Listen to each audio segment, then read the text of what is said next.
मस्ती से बच्चों की कभी कोई हानि नहीं हो सकती। बच्चों की भी भ्रांति है और तेरी भी भ्रांति है। गैर मस्ती से हानि होती। मस्ती से तो बच्चे भी धीरे धीरे मस्त होना सीख जाएंगे। तू मस्त रहेगी, गाएगी, गुनगुनाएगी, नाचेगी, कैसे इससे हानि होगी? हाँ, लेकिन मैं तेरा प्रश्न समझा, तेरे बच्चों का भाव भी समझा। तू जितना ध्यान बच्चों को देती रही होगी उतना अब नहीं दे पाएगी, और बच्चों के अहंकार को चोट लगती। बच्चे ध्यान मांगते। ध्यान की मांग अहंकार की मांग है, इसे समझ लेना। ध्यान की मांग अहंकार की बड़ी अनिवार्य जरूरत है।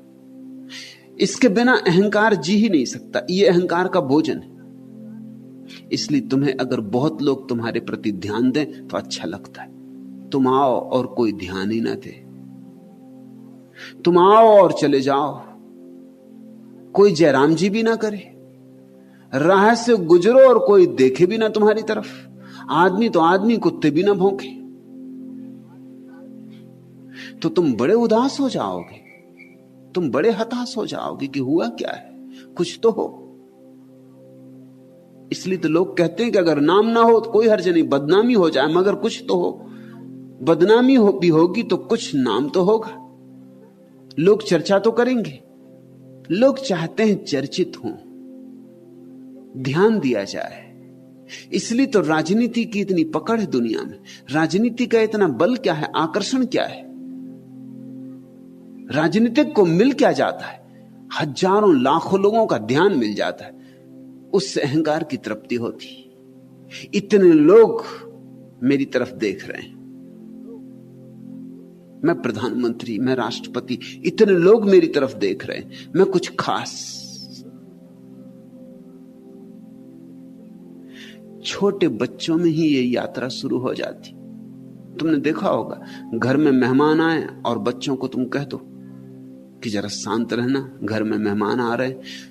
जो बच्चे अभी शांत ही थे वो भी अशांत हो जाते। मेहमान आए नहीं कि बच्चों ने उपद्रव शुरू किए नहीं। कोई आके खड़ा हो जाएगा, कहेगा मुझे भूख लगी, कोई कहेगा मुझे प्यास लगी, बच्चे लड़ने लगेंगे। वो मेहमानों का ध्यान आकर्षित कर रहे हैं। वो ये कह रहे हैं कि सारा ध्यान तुम ही लिए ले रहे हो, हम भी हैं यहां। वो घोषणा कर रहे हैं अपने होने की। वो ये कह रहे हैं कि ऐसा ना समझा जाए कि हम नहीं। वो पैर पटक पटक के घोषणा करेंगे, वो सामान तोड़ देंगे, आवाज करेंगे, चीजें गिराएंगे, लड़ेंगे, झगड़ेंगे। राजनीति शुरू हो गई। यही तो लोग हैं जो कल मोरारजी देसाई बनेंगे, इत्यादि इत्यादि। ये यही लोग हैं। यहीं से राजनीति शुरू हो गई। बच्चे ने एक मांग शुरू कर दी कि मेरी तरफ ध्यान दो, और बच्चा ये जानता है कि जब घर में मेहमान आ गए हैं तो ध्यान जल्दी मिलेगा, क्योंकि मेहमान क्या कहेंगे। तुम घबराती, जो खिलौना चाहिए खिलौना ले लो, पैसा ले लो, बाहर चले जाओ, कुल्फी खरीदो, घूम फिर आओ। अभी जो भी मांग की जाएगी वो भरी जाएगी, क्योंकि मेहमान जो मौजूद है। अभी मेहमानों के सामने मां इतना उपद्रव बर्दाश्त नहीं कर सकेगी, किसी तरह खुशामद करेगी बच्चों की। मेहमानों के चले जाने पर तो बच्चे भली भांति जानते हैं कि पिटाई हो जाएगी। बच्चों को लेकर तुम बाजार चले जाओ, वो सड़क पर अड़ के खड़े हो जाएंगे जो घर में कभी नहीं अड़े थे, कि यह तो खरीदना ही है। वो जानते हैं कि अभी बाजार है, भीड़ है। यहां मां के अहंकार को या पिता के अहंकार को भी वो दांव पे लगा रहे हैं। वो ये कह रहे हैं कि अब तुम्हें भी अपना अहंकार बचाना हो तो खरीद ही लो, नहीं तो लोग क्या कहेंगे। इतने लोग ध्यान दे रहे हैं। तुम बच्चे को दुकान पर ले जाओ, दुकानदार तुमसे भी ज्यादा ध्यान बच्चे को देता है, क्योंकि बच्चा अगर लेने को राजी हो गया तो तुम्हारी प्रतिष्ठा दांव पर है। तुम भी अपना अहंकार बचाने में लगे हो, बच्चा भी अपना अहंकार बचाने में लगा है। छोटे छोटे बच्चों के भीतर भी वही रोग पैदा हो जाता है जो बड़े होकर बड़ा भयंकर रूप लेगा।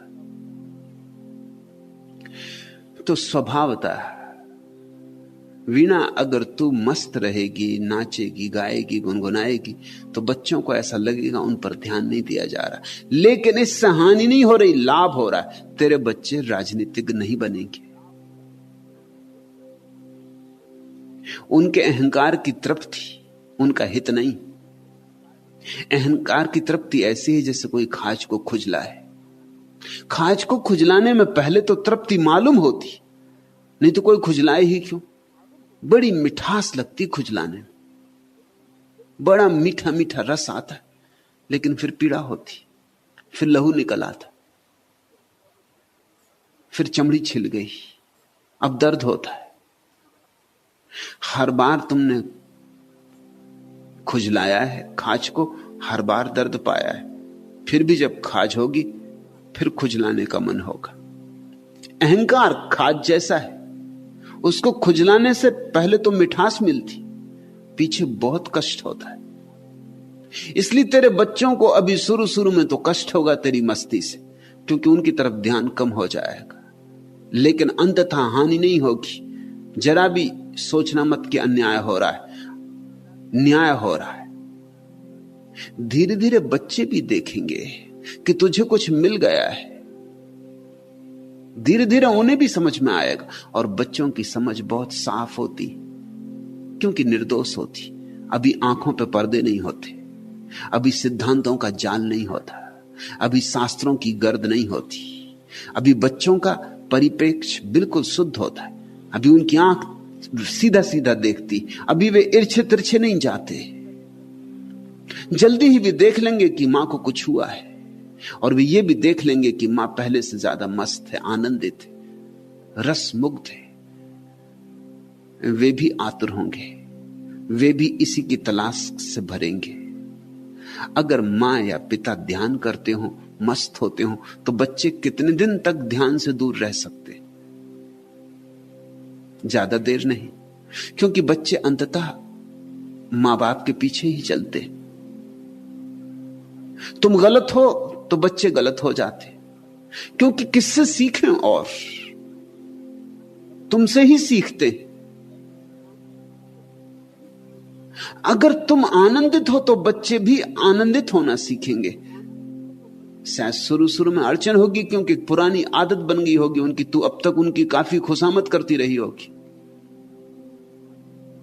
जरा उन्होंने मैं तू किया और तू उन पर ध्यान देती रही होगी।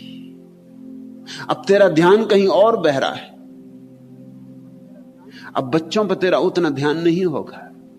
तो पुरानी आदत के कारण उन्हें अड़चन होगी, मगर ये सिर्फ आदत के कारण अड़चन हो रही, इसकी चिंता मत लेना। इसके कारण अपनी मस्ती में खलल मत डालना। तेरी मस्ती से उन्हें जितना लाभ होगा, तेरे ध्यान देने से नहीं होने वाला है, क्योंकि मस्ती उनके लिए अमृत हो जाएगी। अगर बच्चा अपने मां और पिता की मस्ती की प्रतिमा अपने भीतर रख सके, तो आज नहीं कल वह भी मस्त होगा। उसके पीछे वह प्रतिमा घूमती रहेगी, उसका पीछा करेगी। उसे लगता रहेगा कि जब तक ऐसी मस्ती मुझे ना मिल जाए तब तक कुछ कमी है, जिंदगी में कुछ चूका हुआ है। मेरी मां तो मस्त थी। अभी बच्चों को यह पता ही नहीं चलता कि उनकी जिंदगी में कुछ चूक रहा है, क्योंकि उनकी मां भी ऐसी परेशान थी, उनके पिता भी ऐसे परेशान थे। उनके मां भी लड़ रही थी, उनके पिता भी लड़ रहे थे, घर में कलह ही कलह थी, वो भी लड़ेंगे। हर लड़की अपनी मां को दोहराएगी, हर बेटा अपने बाप को दोहराएगा। और जब वे लड़ेंगे, तुम जरा चौंक के देखना। कभी तुम अपने बड़े हो गए बच्चों के झगड़े देखना, पति पत्नी के झगड़े देखना, तुम चकित होगे। वे ठीक तुम्हारे रिकॉर्ड, हिज मास्टर्स वॉइस, वे वही दोहरा रहे हैं जो तुमने किया था, और बड़े ढंग से दोहरा रहे हैं, अक्षर अक्षर। रंग ढंग चेहरे का भी वही हो जाता उनका जब झगड़ते। और वही तुम्हारा बेटा करेगा अपनी पत्नी के साथ जो तुम्हारा पति तुम्हारे साथ कर रहा है। वीणा, तुम जो अपनी बेटे के साथ कर रही हो, जो तुम अपनी बेटी के साथ कर रही हो वही दोहराया जाएगा, क्योंकि उनके पास और कोई प्रतिमान कहां। हर लड़की अपने मां को दोहराती रहेगी, इसलिए दुनिया विकसित नहीं हो पाती। विकास कैसे हो? पुनरुक्ति होती। हाव भाव सब वही दोहराए जाते हैं, और तुम्हारे बच्चों को कभी पता नहीं चलेगा कि उनके जीवन में कुछ खोया है, क्योंकि उनके पास कोई और मापदंड नहीं है जिससे वो तौले। वो देखेंगे इसी तरह हमारी मां थी परेशान, उसी तरह हम परेशान हैं। इसी तरह हमारी मां लड़ रही थी, उसी तरह हम लड़ रहे हैं। इसी तरह हमारी मां कर रही थी, उसी तरह हम कर रहे हैं। उन्हें पता नहीं चल सकता कि जीवन में कुछ खोया है। उन्होंने जाना ही नहीं कोई मस्त आह्लादित जीवन।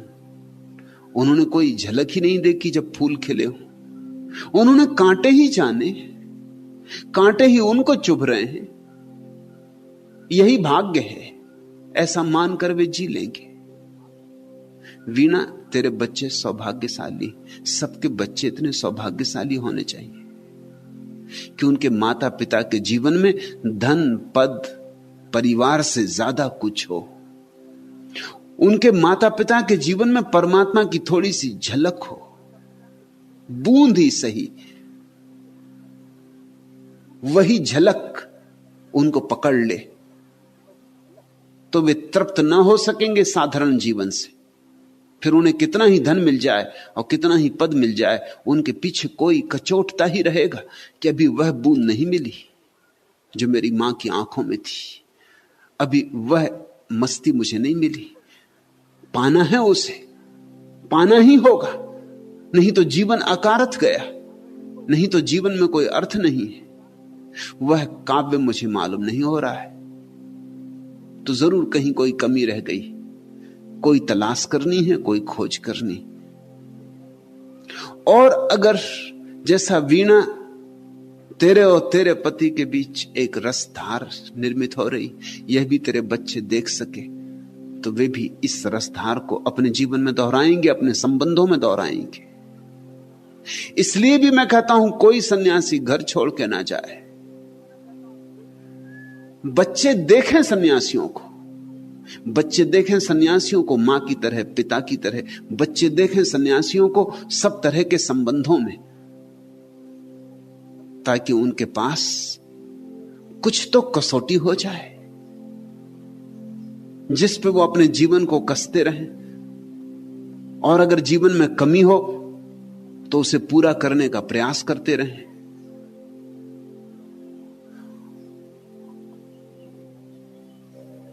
तेरा भाव मैं समझा वीणा,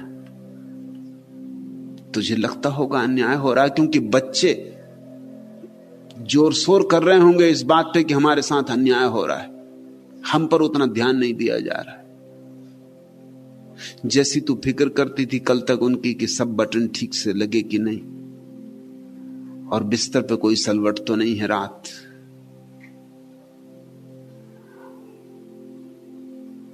बच्चे के कपड़े सब साफ सुथरे हैं या नहीं, उसकी किताबें तो नहीं फट गई हैं, घर बैठ के उसने स्कूल से लाया हुआ काम पूरा किया है या नहीं किया है, इस सब पर तेरा ध्यान कम होता जाएगा तो बच्चों को लगेगा कि उनके अहंकार की तृप्ति नहीं हो रही, इससे पीड़ा होगी।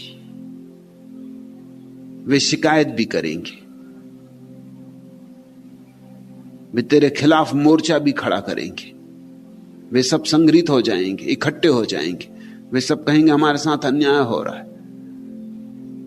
मगर मैं तुझसे कहता हूं कि अगर तेरी मस्ती बरसती रही तो अन्याय नहीं हो रहा, न्याय हो रहा है। जल्दी ही वे समझ लेंगे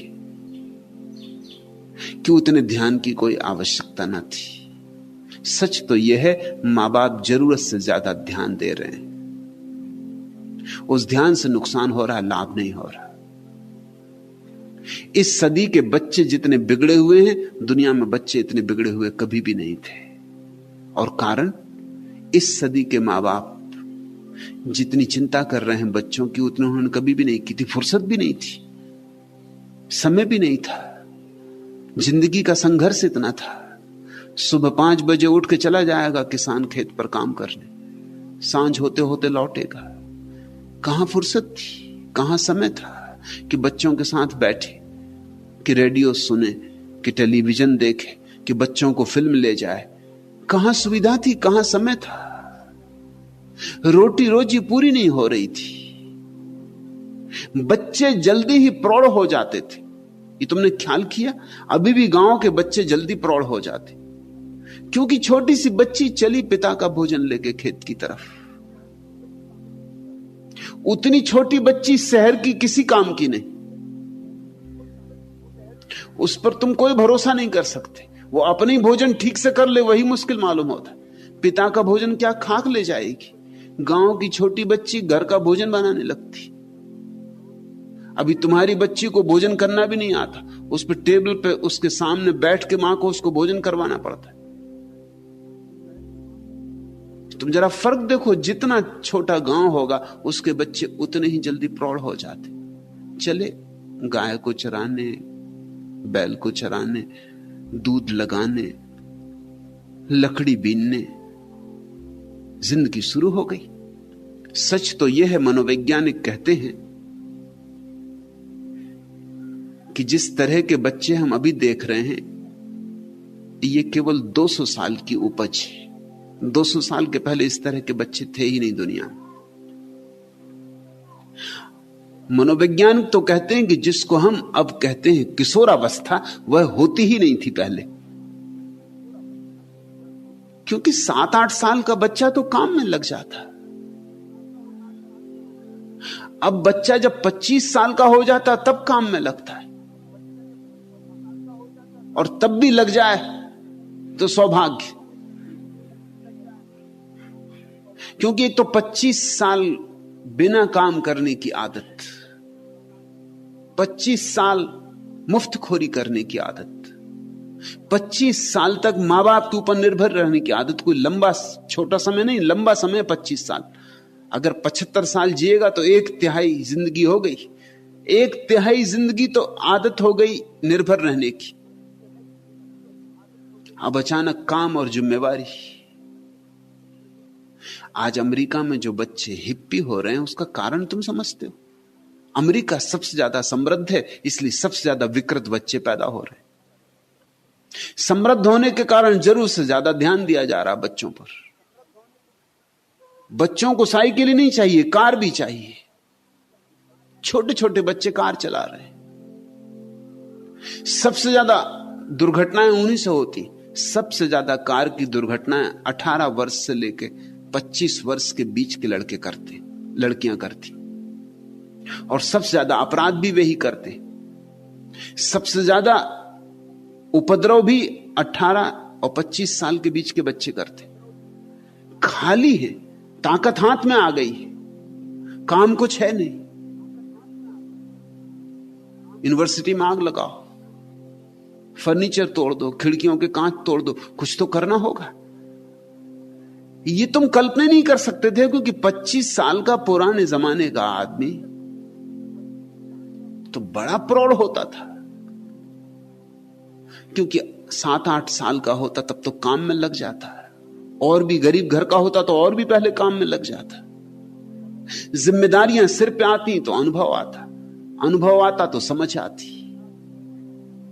25 साल का होते होते तो जीवन का इतना अनुभव हो जाता था कि वो इस तरह की मूर्खताएं कर सकता था जो आज के लड़के और लड़कियां कर रहे हैं। असंभव।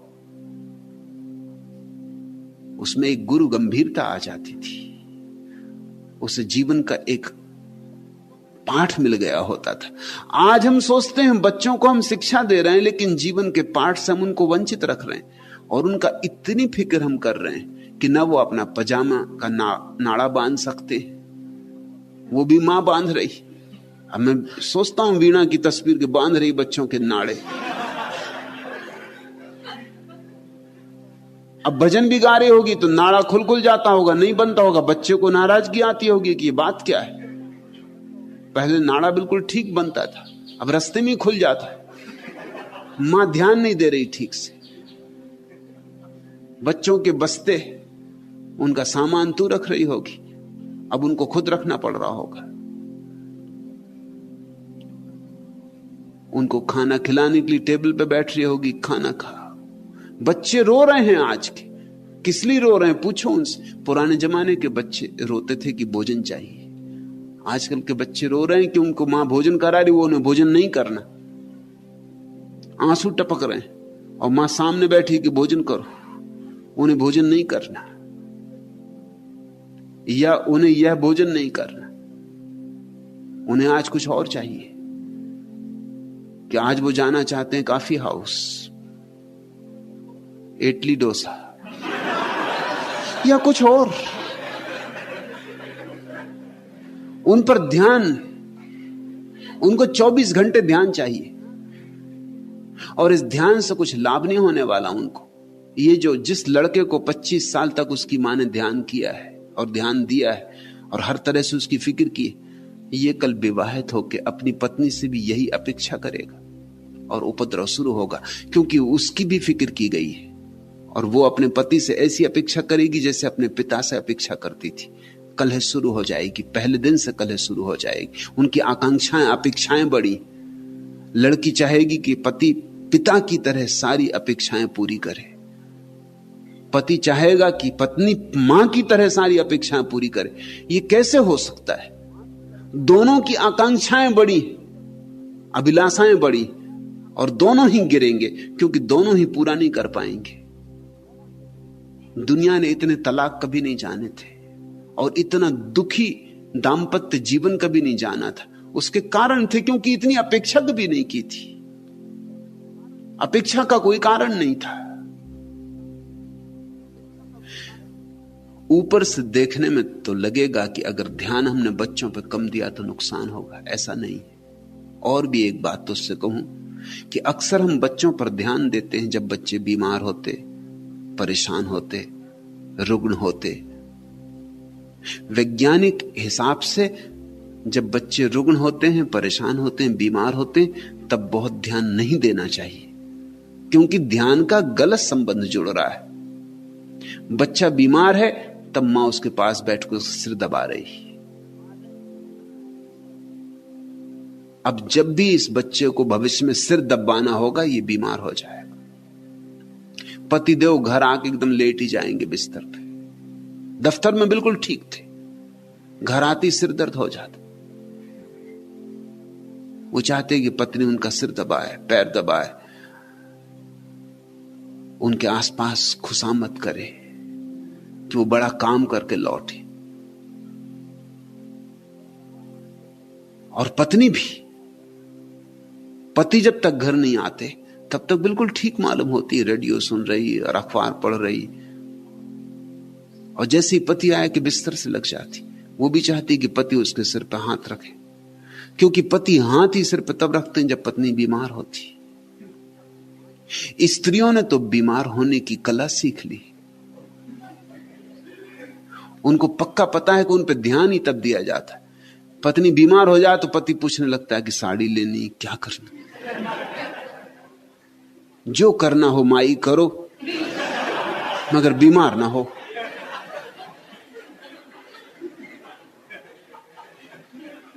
पत्नी भी जानती है कि जब बीमार हो तभी पति ध्यान देता, नहीं तो पति अपना अखबार पढ़ता है, ध्यान देने की फुर्सत कहां है। वो आते ही से अपने पैर फैला के अखबार की ओर में हो जाता। अखबार ओट है, वो बचने का उपाय है। पति आते से अखबार खोल लेता है, पत्नी इत्यादि सब उस तरफ छूट गए, झंझट मिठी। अब वो एक ही अखबार को कई दफे पढ़ता। मैं एक घर में मेहमान था, मैंने देखा कि वो सज्जन सुबह भी उसी अखबार को पढ़ रहे, दोपहर भी उसी को पढ़ रहे, शाम को भी जब पढ़ने लगे मैंने कहा सुनो, तुम शुरू से लेकर आखिर तक कई बार पढ़ चुके। वो भी थोड़े चौंके एकदम। उन्होंने कहा आप ठीक कहते, मगर ये मेरी रोज की आदत, क्योंकि यही बचने का उपाय है। मैं अखबार पढ़ता रहता हूं, पत्नी कुछ भी कहती तो मैं ऐसा दिखाता रहता हूं मैं सुन ही नहीं रहा हूं, क्योंकि सुनो की झंझट, सुना कि जेब पे हमला। बहरे हो जाना पड़ता है। यह अखबार बड़ी सुविधा है। इसमें ऐसा लगा रहता है पत्नी समझती मैं अखबार पढ़ रहा हूं। बच्चों पर जब वे रुग्ण हो तो उनकी सेवा करना, लेकिन ध्यान मत देना। इन दोनों में बड़ा भेद है। जो जरूरत हो अपेक्षा पूरी करना, उनकी दवा की जरूरत हो दवा दे देना, उनको कंबल ओढ़ाना हो कंबल ओढ़ा देना, लेकिन ज्यादा उनकी खुशामद मत करना। कहीं ऐसा ना हो कि तुम्हारी खुशामद उनके भीतर बीमारी में न्यस्त स्वार्थ बन जाए। कहीं ऐसा ना हो कि उनको लगने लगे कि जब भी ध्यान चाहिए हो तो बीमार हो जाने से मिलेगा। मनोवैज्ञानिक कहते हैं कि दुनिया में 70% बीमारियां मानसिक हैं। 70% बड़ा अनुपात है।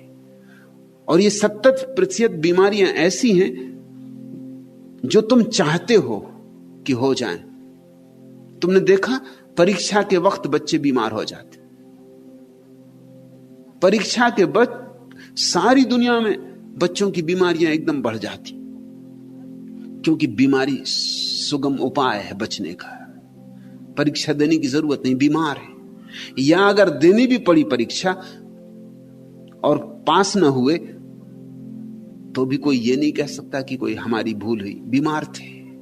या अगर तृतीय श्रेणी में आए तो भी चलेगा, क्योंकि बीमार थे, क्या कर सकते हो। ये तो बीमारी बड़ी तरकीब बन गई। और इस आदमी ने बीमारी के साथ संबंध जोड़ लिया स्वास्थ्य की बजाय। मेरी अपनी देशना तो यही है कि जब बच्चे स्वस्थ हों, चाहो तो उन पर थोड़ा ज्यादा ध्यान दे देना, मगर जब बीमार हो तो ज्यादा ध्यान मत देना। ध्यान को स्वास्थ्य से जुड़ने दो। जब बच्चे मस्त हों, आनंदित हों, उनको गले लगा लेना, लेकिन जब बीमार हो तब कंबल ओढ़ा के उनको सुला देना। ये कठोर मालूम पड़ेगा, ऊपर से तो कठोर साफ ही लग रहा है, लगेगा कि मैं कोई उल्टी बातें सिखा रहा हूं। ऐसे में उल्टी ही बातें सिखाता हूं। लेकिन जब बच्चा बीमार हो तब उसे कंबल उड़ा के सुला देना, दवा पिला देना, बस ऐसे जैसे नर्स करती। उस वक्त मात्र तो मत दिखलाना। सुविधा हो तो नर्स ही रख देना, वो ज्यादा अच्छा। लेकिन जब बच्चा प्रसन्न हो, आनंदित हो, तो कभी उसे गले भी लगाना, उसका हाथ में हाथ लेके नाचना भी। उसका स्वास्थ्य में रस जोड़ो ताकि जिंदगी भर उसका रस स्वास्थ्य में रहे, बीमारी में ना हो जाए। दुनिया की 70% बीमारियां समाप्त हो सकती हैं अगर हम बच्चों का संबंध स्वास्थ्य से जोड़ दें। तो वीणा तू चिंता मत कर, तू मस्त रहे। और इतना मैं जानता हूं कि जो मस्ती ध्यान की तुझे आ रही है, वह मस्ती ऐसी नहीं है कि उपेक्षा कर सकेगी तू बच्चों की, क्योंकि ध्यान की मस्ती में प्रेम बढ़ता है, घटता नहीं। इसलिए उपेक्षा तो होने ही वाली नहीं। हां, जो व्यर्थ की चिंता थी वो कट जाएगी, जो जरूरी है वह निश्चित पूरा होता रहेगा। शायद तू जितना ध्यान देती थी उसमें से 90% बेकार रहा हो, जो कि घातक था। और मां बाप इतना ध्यान बच्चों की तरफ क्यों देते हैं, इसका भी तुमने कभी विचार किया? मनस्विद कहते हैं अपराध के कारण। चौंकोगे तुम। मां बाप को यह लगता रहता है कि बच्चों के लिए हमें जो करना चाहिए हम नहीं कर पा रहे। ये इससे अपराध भाव पैदा होता है, गिल्ट पैदा होती कि देखो बगल के पड़ोसी ने तो बच्चे के लिए कार ले दी और हमारा बच्चा अभी भी एक फटीचर साइकिल पे ही चल रहा है। हम नहीं कर पा रहे जो हमें करना चाहिए बेटे के लिए। तब क्या करें? तो कम से कम उसकी खुशामद तो कर ही सकते, उसके ऊपर ज्यादा ध्यान तो दे ही सकते, अतिशय रूप से उसकी चिंता तो कर ही सकते। इतना तो किया जा सकता है, ये पूर्ति है। लेकिन कोई इस तरह की पूर्ति से लाभ होने वाला नहीं है। और चूंकि हम सच में प्रेम नहीं करते बच्चों को, इसलिए भी अपराध भाव मालूम होता है। तो उस अपराध को छिपाने के लिए हम बच्चों के लिए खिलौने लाएंगे, आइसक्रीम लाएंगे, उन बच्चों को हम बिगाड़ेंगे। वो अपराध भाव से ही पैदा हो रही है बात। प्रेम बढ़ेगा तो अपराध भाव घट जाएगा, अपराध भाव घट जाएगा तो अपराध भाव के कारण जो जो काम तुम कर रहे थे वो बंद हो जाएंगे। तब जो करने योग्य है, जो जरूरी है, वह होगा। और इतना मैं जानता हूं कि ध्यान से जो मस्ती आती है, वह मस्ती एक अर्थ में बेहोशी लाती और एक अर्थ में होश भी लाती। वह मस्ती बड़ी विरोधाभासी। होश और बेहोश एक साथ बढ़ता है। और वीणा के संबंध में मैं निश्चिंत होकर कह सकता हूं कि दोनों एक साथ बढ़ रहे हैं, इसलिए कोई भय का कारण नहीं। और तूने ये भी पूछा, यह समझने पर भी उनको समग्रता से प्यार नहीं कर पाती। इस संसार में समग्रता से प्यार तो किसी से भी नहीं किया जा सकता। नहीं तो फिर परमात्मा से क्या करोगे? फिर तो परमात्मा के लिए कुछ भी ना बचेगा। इस जगत में 1% से लेकर 99% तक प्यार किया जा सकता है, लेकिन 100% प्यार इस जगत में किसी से नहीं किया जा सकता। वह तो सिर्फ परमात्मा का अधिकार है, वह तो उसका हक है, वह तो हमें उसी को देना होगा। गुरु से भी 99% प्यार हो सकता है, प्रीति हो सकती है, 100% नहीं। वह पराकाष्ठा है इस संसार में। जो शिष्य गुरु के प्रति अनुभव करता है वह पराकाष्ठा है प्रेम की। 99%, 1% बचा रह जाता है। वह 1% तो परमात्मा के लिए समर्पित होगा। परमात्मा के साथ ही हम समग्र रूपेण एक हो सकते हैं। इसलिए इस तरह के असंभव आदर्श मत बना लेना कि बच्चों के साथ समग्र प्रेम नहीं हो रहा, हो ही नहीं सकता।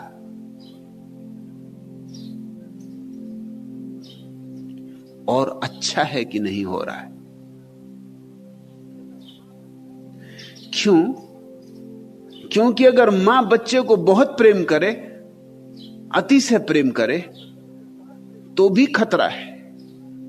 इसलिए प्रकृति ने बड़ा इंतजाम किया हुआ है। अगर मां अपने बेटे को अति से प्रेम करे, इतना प्रेम करे कि बेटे का मन मां के प्रेम से भर जाए, तो यह बेटा फिर किसी और स्त्री को प्रेम ना कर सकेगा। जरूरत ही ना रही, प्रयोजन ही ना रहा। मां ने ही इसका मन भर दिया। मगर ये तो खतरा हो गया। इस बच्चे का जीवन तो उलझ गया। इस बच्चे का जीवन किसी मां के प्रेम से ही समाप्त हो जाए तो इस बच्चे के जीवन में अपना प्रेम कभी पैदा ही नहीं होगा। इसलिए तुम देखते हो, मां जितना बच्चे को प्रेम करती, बच्चा उतना प्रेम मां को नहीं कर सकता। ये स्वाभाविक है, क्योंकि बच्चे को किसी और को प्रेम करना, आगे यात्रा जानी है जीवन की, पीछे नहीं जानी। इसलिए कोई मां बाप ये अपेक्षा ना करें कि हम जितना प्रेम बच्चों को करते हैं उतना ही बच्चे हमें करें। अगर उतना ही प्रेम बच्चे तुम्हें करेंगे तो फिर अपने बच्चों को क्या करेंगे? तुम अपने बच्चों को प्रेम कर रहे हो, कभी तुमने ख्याल किया कि इतना प्रेम तुमने अपने मां बाप को किया था? तब तुम्हें समझ में आ जाएगी बात। वीणा अपने बच्चों को प्रेम कर रही, इतना प्रेम कभी अपने मां बाप को किया था? इतना प्रेम? लेकिन तुम्हारे मां बाप ने इतना ही प्रेम तुम्हें किया था। ये तो गंगा आगे बहेगी। मां बाप बच्चों को करेंगे, बच्चे अपने बच्चों को करेंगे, उनके बच्चे उनके बच्चों को करेंगे। ऐसे जीवन आगे जाएगा। नहीं तो पीछे की तरफ जीवन जाने लगे तो घातक हो जाएगा। कभी कभी ऐसी रुग्ण दशा हो जाती है। मां इतना प्रेम करती है बेटे को कि बेटा अपराध अनुभव करने लगता है। किसी और स्त्री के प्रेम में पड़ना मतलब मां के साथ गद्दारी। ऐसी माताएं हैं जो समझती हैं कि गद्दारी। इसलिए तो सास और बहू में कलह बनी रहती। सास बहू की कलह सारी दुनिया में चलती। उस कलह के पीछे बड़े कारण। वह सामान्य मामला नहीं, वो किसी एक स्त्री का मामला नहीं, वो सारी सास और बहुओं का मामला है। क्यों?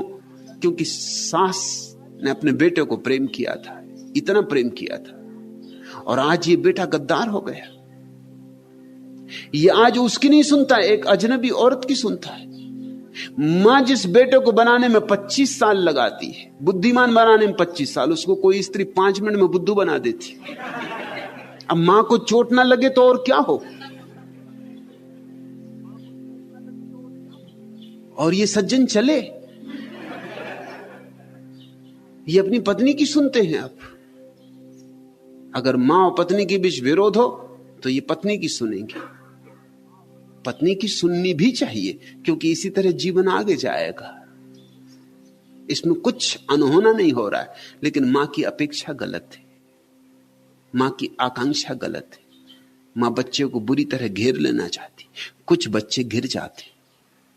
जो बच्चे अपने मां के प्रति बहुत प्रेम से घिर जाते, वो किसी स्त्री को प्रेम नहीं कर पाते, उनका जीवन बड़ा उदास हो जाता है। और भी कई तरह के उपद्रव उनके जीवन में होंगे। अगर वो किसी स्त्री के प्रेम में किसी तरह अपने को डाल भी देंगे, तो भी उनकी मां सदा बीच में खड़ी रहेगी, और वो सदा तौलते रहेंगे कि ये स्त्री उनकी मां के साथ मेल खाती या नहीं। कौन स्त्री उनकी मां के साथ मेल खाएगी? उनकी मां जैसी और कोई स्त्री दुनिया में है भी नहीं, हो भी नहीं सकती। बस जहां जहां मां से कम पड़ेगी, भिन्न पड़ेगी, वहीं गलत हो जाएगी। मां जैसा ही भोजन पकना चाहिए, मां जैसे ही कपड़े बनाए जाने चाहिए, मां जैसा ही घर सजाया जाना चाहिए। ये कौन स्त्री करेगी? कैसे करेगी?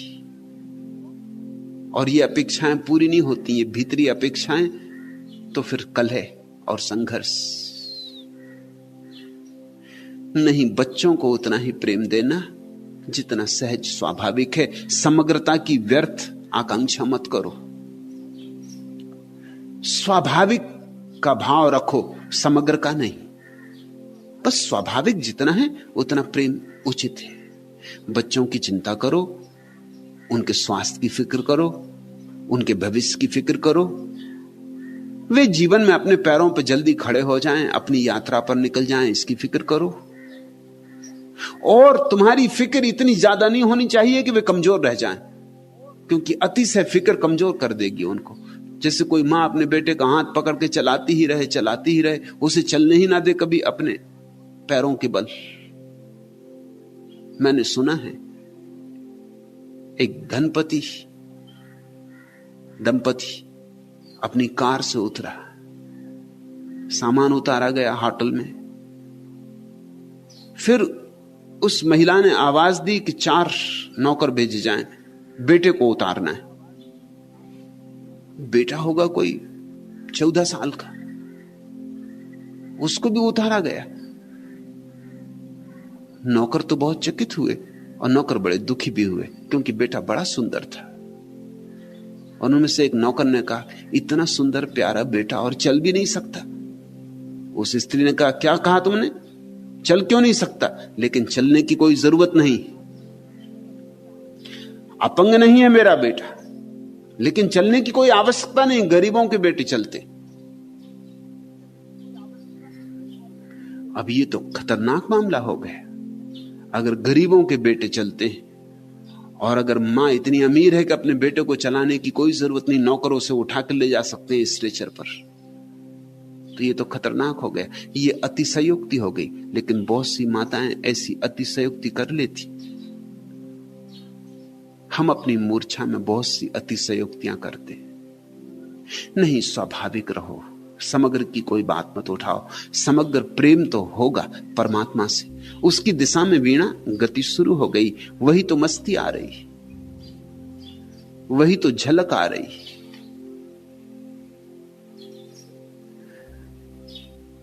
लेकिन मेरी बातों का अर्थ ऐसा मत समझ लेना कि मैं कह रहा हूं बच्चों के प्रति कठोर हो जाओ। जीवन में बड़ा संतुलन रखना जरूरी है, न तो अति प्रेम न उपेक्षा, मध्य। और जो मध्य को खोज लेता है उसे जीवन की कुंजी मिल जाती। जैसे नट चलता है रस्सी पर, ठीक मध्य में संभाल के अपने को, कभी थोड़ा बायां झुकता, कभी थोड़ा दायां, लेकिन दायां झुकता है इसलिए कि बाएं गिर ना जाए, बाएं झुकता है इसलिए कि दाएं गिर ना जाए। बस झुक के अपने संतुलन को बना लेता है और बीच में चलता जाता है। ऐसे ही जीवन में प्रत्येक व्यक्ति को मध्य को संभालना चाहिए। बुद्ध ने कहा है मध्यम निकाय है, बीच में जो चलना सीख ले वह सत्य तक पहुंच जाता है। जीवन की हर प्रक्रिया में बीच में चलना सीखो, ठीक मध्य में होना स्वर्ण सूत्र है। न तो अति प्रेम में पड़ जाना, क्योंकि अति मिठास सड़ान पैदा कर देगी। न अति उदास हो जाना, क्योंकि अति कड़वाहट हानिकर हो जाएगी, हिंसा हो जाएगी। और यह संतुलन प्रत्येक व्यक्ति को अपने ही ढंग से खोजना होता है। इसके लिए कोई बंधे हुए सूत्र नहीं दिए जा सकते। मैं नहीं कह सकता कि ठीक बंधा हुआ ऐसा सूत्र, क्योंकि हर स्थिति में यह संतुलन अलग अलग होगा। किसी दिन बच्चा बीमार है, उस दिन थोड़ा बायां झुकना होगा। किसी दिन बच्चा प्रसन्न है, उस दिन थोड़ा दायां झुकना होगा। किसी दिन बच्चे की जरूरत कुछ और है, किसी दिन जरूरत नहीं है। प्रतिदिन प्रतिपल जरूरतें बदलती हैं, और जरूरतों के बदलने के साथ व्यक्ति को सम्यक रूपेण बदलते रहना चाहिए। इसको ही मैं सम्यक प्रेम कहता हूं। इसका ही ध्यान रखो कि बच्चे का हित हो सके, कल्याण हो सके। बच्चा अपने जीवन में अपने पैरों पर खड़ा हो, स्वतंत्र हो, व्यक्तित्ववान हो, आत्मवान हो, शांत हो, मस्त हो, परमात्मा का तलाशी हो। बस इतनी बातें ख्याल में रहें। इन्हीं को सूत्र मान के चलते चलते न केवल बच्चों को तुम ठीक राह दे सकोगी, बच्चों को ठीक राह देते देते तुम्हें भी ठीक राह मिल जाएगी।